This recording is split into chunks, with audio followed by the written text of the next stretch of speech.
guys, so once you have taped your tracing paper to your book, again we're going to have a lino print plan, so this is really going to help us when it comes to cutting out our sections. Again, the reason why we are making sure that we put it down both facing the same direction is so that we can clearly see what we are cutting out, as opposed to having our photograph here, which is obviously the opposite way around, and it might just get that little bit confusing. So that is why we have this lino print plan in our book. So you can see here there's been sections where I have just went over with my pencil really quite neatly, leaning heavy to get that to come through. However, it's so much quicker and easier. Use a graphite stick or pencil, and I've literally just kind of scrubbed and went over all of the areas in which I need to, and it comes through like so. So again, you can see obviously there's sections that are a little lighter than others. I'm just going to carefully take that. This can now go in the bin, or if you wish you can keep it up the back of your sketchbook. That is entirely up to you. So what we're going to do first of all is we're going to outline again. So there's a lot of outlining this exact same image, but we will get to the colour and the fun part very shortly of cutting out and actually working with the lino.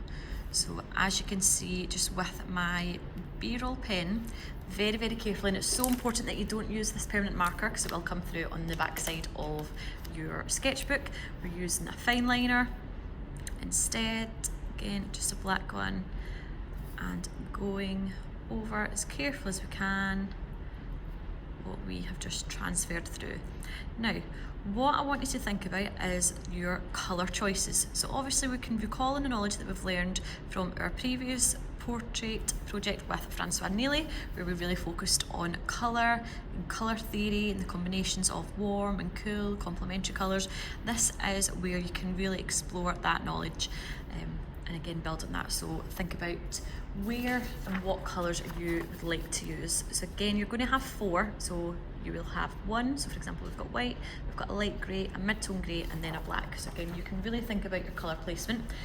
Once you have outlined your entire image there, we are going to add colour. So that is what we are going to do now.